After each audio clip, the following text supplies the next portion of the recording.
ร้อยจังร้อยจังบอกเลยว่าร้อยจังร้อยจังได้เร่งร้อยจังร้อยจังร้อยจัง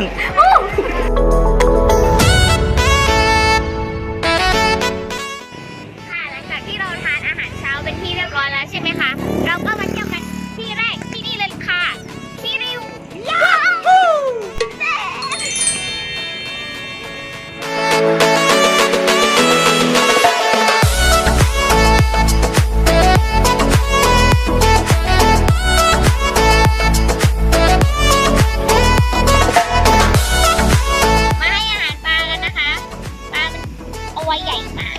ไปเลย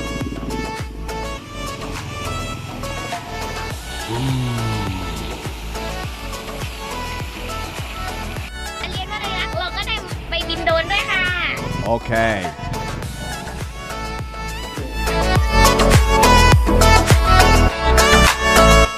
ตอนนี้นะคะเราก็อยู่ที่น้ำตกกะแลมไม่ใช่ค่ะว้าวเป็นอุทยานส่วนของอุทยานแห่งชาติเขาหลวงนะคะก็ตามมาดูกันเลยนะคะว่าข้างในจะสวยขนาดไหน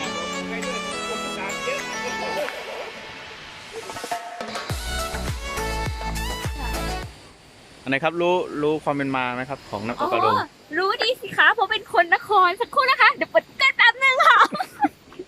กำลังตกแหล่งท่องเที่ยวธรรมชาติที่สวยงาม น้ำตกกระโรมเป็นต้นน้ำจากเทือกเขานครศรีธรรมราชไหลลงมาจากยอดเขาไหลลงมาเป็นชั้นๆทั้งหมด19ชั้นนะคะที่เปิดให้ท่องเที่ยวเราคงไม่ไปทั้ง19ชั้นภายในวันนี้นะคะวันชั้นเดียวก็ไม่น่าจะไหวแล้วนะคะได้แล้วนะคะเดินทางมาตั้งไกลเรามาถึงชั้นที่4แล้วค่ะ1 2 3ไม่ต้องพูดถึงนะคะไม่รู้ค่ะว่ามันคือน้ำตกชั้นที่1 2 3มาเจอแล้วค่ะชั้นที่4โอเค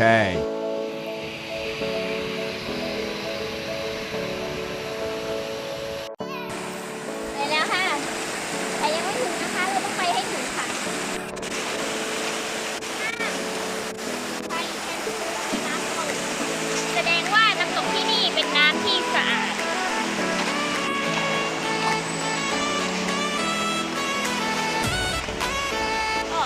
มาเรียนอะไรล่ะที่นี่มีนะคะมาเที่ยวน้ำตกด้วยนอกจากจะ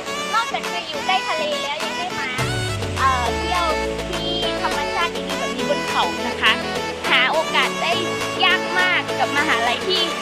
มีธรรมชาติที่ครบครันนะคะค่ะตอนนี้เราก็มาถึงกันแล้วนะคะคาดว่าน่าจะอยู่ที่ชั้นที่5นะคะก็บรรยากาศนะคะเด็กๆเล่นน้ำกันอย่างสนุกสนานและชั้นข้างบนที่เห็นอยู่คิดว่าน่าจะเป็นชั้นที่7นะคะเขาบอกว่าเป็นหนานอะไรนะหนานสวรรค์เพราะว่ามันเป็นหน้าผาสูง45 องศา45 องศาลาด45 องศา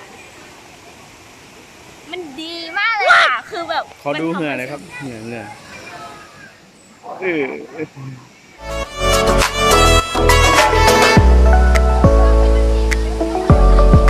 ตอนนี้เราก็มาถึง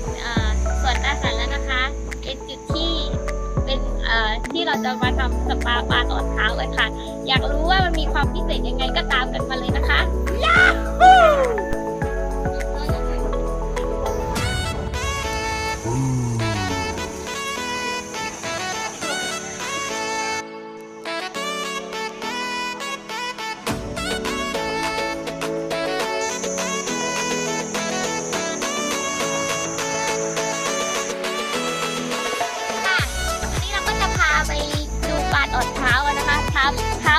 เองนะคะ เดี๋ยวเราจะมาดูว่าความ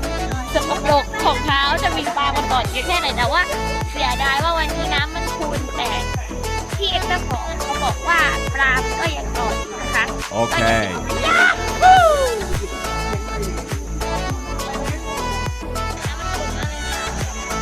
นั่งตรงไหนดีคะ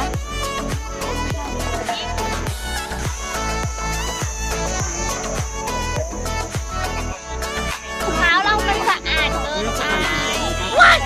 ใครสะอาดเอามาเลย